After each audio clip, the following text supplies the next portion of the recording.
DSN channel 24 বাংলার জনপদে আজকের আয়োজনে যা থাকছে।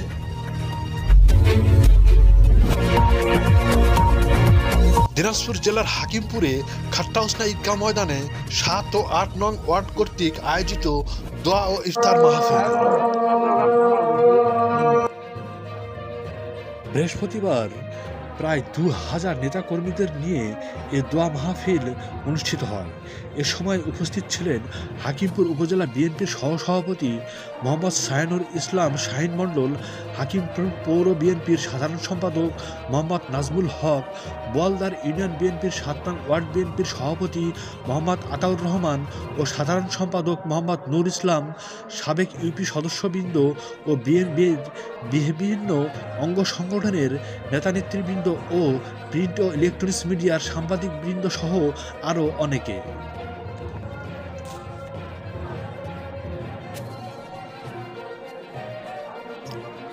এ সময় অত্র হাকিমপুর উপজেলা বিএনপির সহসভাপতি মোহাম্মদ শাহিনুর ইসলাম শাহিন মণ্ডল জানান যে দেশনেত্রী খালেদা জিয়া ও তারেক রহমানের হাতকে আরও শক্তিশালী করতে এরকম সাংগঠনিক কার্যক্রম অব্যাহত থাকবে সকল নির্যাতিত নেতাকর্মীদের আরও উদ্যমী করার লক্ষ্যে।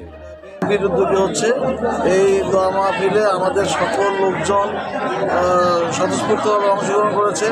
আপনারা দেখতে পাচ্ছেন যে এখানে হাজার হাজার লোক পুরা ঈদগাহ মাঠ সহ বাইরের লোকজন কানায় কানায় ভরে গেছে। তো এতে আমরা আনন্দিত এবং আমরা চাই যে আগামীতেও আমাদের এই ঐক্য অটুট থাকবে। সকলে আমরা সম্মিলিতভাবে আমরা এই দেশকে এগিয়ে নিয়ে যেতে চাই। ধন্যবাদ।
আমাদের মাঝ থেকে বিদায় নিয়েছেন। রব্বুল আলামিন মাফ করেন।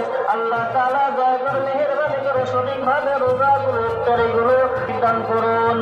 রব্বুল আলামিন দয়া করে মেহেরবানি করে আমাদের তামাম জিন্দেগির সমস্ত গুনাহগুলো ক্ষমা করে দিন। আল্লাহ তাআলা দয়া করে মেহেরবানি করে আমাদের সকলকে মাফ করে দিন। সারা বাংলাদেশের ন্যায় আমাদের হাকিমপুর উপজেলার ২ নম্বর বোয়ালদার ইউনিয়ন বিএনপির ৭ নম্বর ও ৮ নম্বর ওয়ার্ডের আজকে আমরা ইফতার মাহফিল আয়োজন করছি। আমাদের ইফতার মাহফিলের প্রধান উদ্দেশ্য ছিল যে খালেদা জিয়ার রোগ মুক্তি এবং তারেক রহমান দেশে ফিরিয়ে আনার জন্য এবং দেশবাসী সবার জন্য আমরা দোয়া কামনা করি। এই উদ্দেশ্যে আমাদের আজকে ইফতার পার্টি। ইনশাআল্লাহ আমাদের ইফতার পার্টি আজকে সফল হয়েছে।